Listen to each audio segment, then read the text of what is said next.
Scott, I was cleaning out my desk the other day, and I came across my holiday cards from a few years ago. And there was a card from Central. And it had Rocky Balboa in his boxing trunks and his championship belt. The only thing was, Scott DeMaro's face was superimposed over Rocky Balboa's face. Some of you might remember it. It kind of looked like that a little bit. So I knew I had the opportunity to introduce you today, and well, the spirit has moved me. So ladies and gentlemen, delegates and guests, stepping up to the podium is OEA's favorite son, the master of support and relationships, the creator of power and influence, the champion of protection and advocacy. I present to you the undisputed president of OEA, Scott DeMaro. Wow, I don't know how to follow that. Thank you, Jeff. And thanks to each and every one of you, my fellow delegates and guests, for showing your advocacy, your commitment to public education, your fellow members, and our great union by taking the time to be with us today. As we continue to adapt to the ever-changing realities of a global pandemic that has now been raging for nearly 2 years, you may find this holiday season coming at a time when we're longing for relief more than ever before. This has indeed been a difficult year, one that many of you have told me is the most challenging you've faced in your careers. We face persistent uncertainty over COVID, which along with acute shortages of substitute teachers, bus drivers, and other critical staff in our schools, combine to create incredibly demanding working conditions in our classrooms and work sites. This new Omicron variant is a reminder of that constant uncertainty. After a year and a half of disrupted learning, the pressure to catch kids up academically while attending to their ever-intensifying behavioral, social, and emotional needs is taking its toll. An organized community opposition to safety measures, along with manufactured outrage over the important work many of us are leading to ensure our schools equitably attend to the needs of a diverse student population, has put our members in the crossfire of what feels like a culture war not of our own making. We all know stories of friends and colleagues who have considered leaving the profession or retiring early. Feeling unheard, undervalued, and disrespected, some of our fellow members have chosen to take that step. It saddens the hell out of me, but I know we can all empathize. We've all been there. Given these difficulties, it wouldn't be surprising to learn that educators are leaving in droves. The numbers, however, tell a different story. In fact, there is little evidence in data from ODE, the retirement systems, or as Mark will discuss in more detail later from our membership numbers, suggesting a mass exodus. To the contrary, like you, most of our colleagues are staying. Supported by your union, you and the vast majority of your fellow OEA members are choosing to organize and advocate for your students because you know that when we join forces with one another, positive change is possible. In the words of one member, we're trying to work within the system to do what we can to help the students. We can leave and find jobs in other districts and industries, but at the end of the day, the kids can't go anywhere. Each of us went into our profession because we care deeply about the success of every student. And we know their success depends on supporting one another in solidarity. I've been inspired by your commitment to one another at the bargaining table and in the political arena. This fall has seen more bargaining crises in OEA locals than in any other year in recent memory.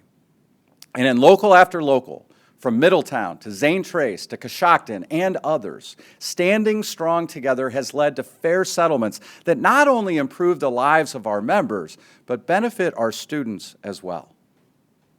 In northeastern Ohio, the Geneva Area Teachers Association waged a 2-day strike to take a stand for quality education and reasonable contract language that will prevent district administration from requiring teachers to simultaneously instruct online and in-person students.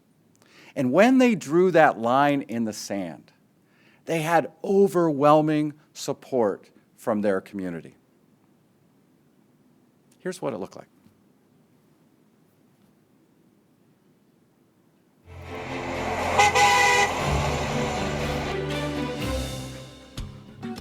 back, Geneva teachers. It's fun having you back. I missed you so much. Welcome back. Thank you. Welcome back, teachers. Welcome back, Mrs. Kirk. Welcome back, Mrs. Ellis. We missed you. We missed you. We love you, Geneva teachers. Thank you guys, and welcome back. Thank you for fighting for me and all the other kids. And love you, Mrs. Mitchell. Teachers for standing up for us. Welcome back. Welcome back, Miss Laura. Welcome back. Welcome back, teachers. Hey Geneva teachers, good to have you guys back. Thank you for fighting for the students and all that stuff. Good to have you guys back. Glad you're back, Mrs. Cinco. I love you. Congratulations to the 140 members of GATA who stood strong in solidarity with one another. And many thanks to the hundreds of fellow union members, OEA staff, and allies across the state who supported them. This is what solidarity looks like. Another big victory happened in dozens of local affiliates across Ohio on Election Day. Facing an unprecedented number of contested school board races, with dozens of candidates running on brazenly anti-public education, anti-union agendas, and funded by outside political interests, fueled by disinformation related to masks, vaccines, and critical race theory, OEA leaders stepped up like never before to engage their members and communities. And wow, did you ever take it to them. 35 OEA locals engaged with our GR and member engagement staff for support in screening and recommending candidates and putting together robust member-to-member campaign plans. Those locals targeted a total of 87 candidates for support. And when the votes were counted on election night, 85% of those candidates were victorious. By way of perspective, that's the success rate of renewal levies, by far the state's most consistently successful ballot issues. That win rate doesn't even count those who ran successful programs without direct assistance from OEA headquarters, or many of the over 100 OEA members and OEA household members who ran for local boards of education themselves. Here's what that looked like.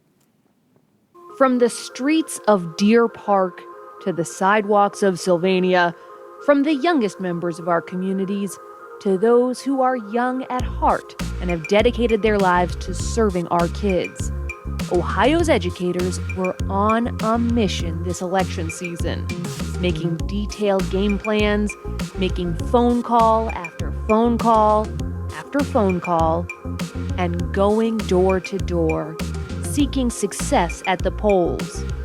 In some communities, they were working to get the best candidates elected to their local school board.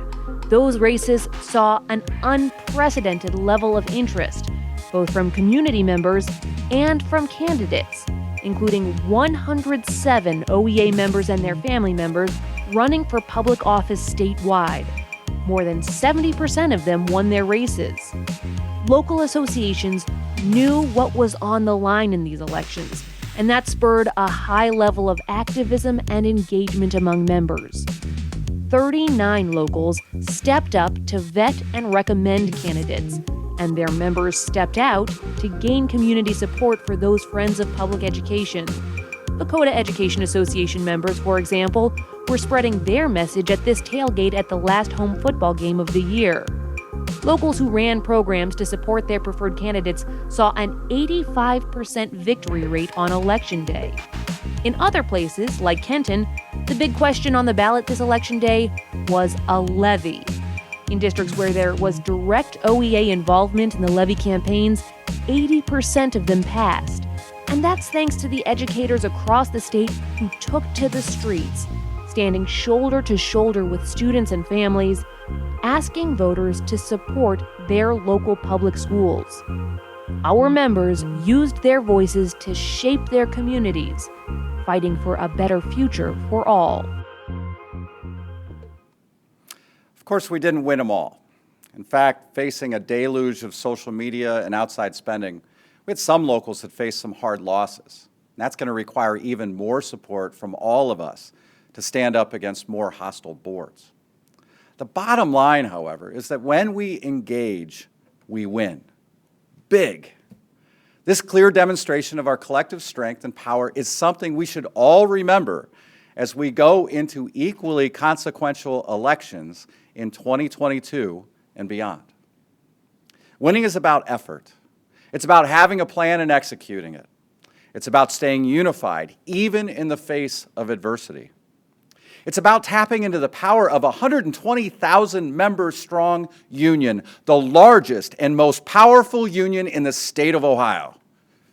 It's also about being right on the issues. To evoke Camelot, we win when we use our might to fight for what's right. There's no more noble calling than spending one's career as a teacher or education support professional, building the future by providing every student a high-quality public education. Coming off the success of having the Fair School Funding Plan formula adopted as part of the state budget, we've continued to partner with our allies to investigate how best to ensure Ohio's public schools will be fully and fairly funded for the long haul. In accordance with new business item 1, passed by the spring 2021 Representative Assembly, we are investigating the feasibility of going directly to the voters. And to that end, we recently commissioned a poll of Ohio voters to find out how they're feeling about our public schools, educators, and school funding. The results of the survey, which was conducted of registered voters in early November, shows that the public overwhelmingly believes public schools, especially public schools in respondents' own neighborhoods, are doing a good job.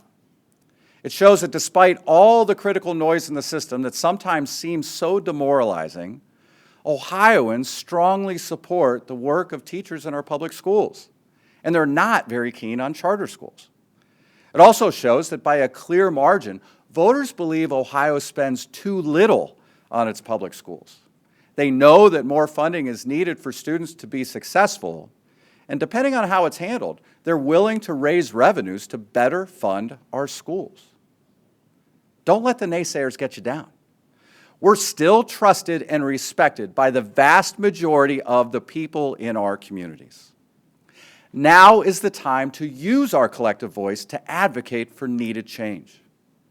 Now is the time to advocate for better working conditions, fair compensation, a stable and secure retirement, and the supports necessary to keep good people in our professions and entice a talented, diverse pool of new educators to join us. Now is the time to advocate for full and fair funding of our public schools, the defeat of privatization schemes like voucher expansion, to advocate for honesty in education, safe and just schools, and meeting the social, emotional, and academic needs of all kids, regardless of where they come from or what they look like.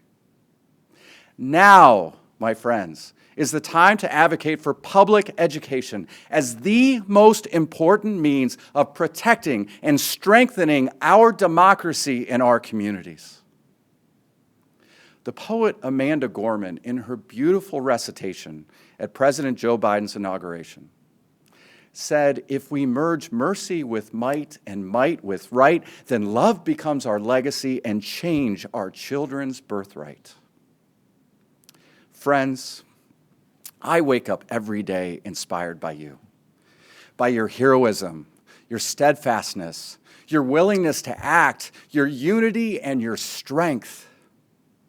I'm inspired by the way you change the birthright of Ohio's 1.7 million students through your daily actions that far too often go unnoticed. Never forget that you're not alone. There is no challenge we can't overcome and no future we can't shape together. Thank you.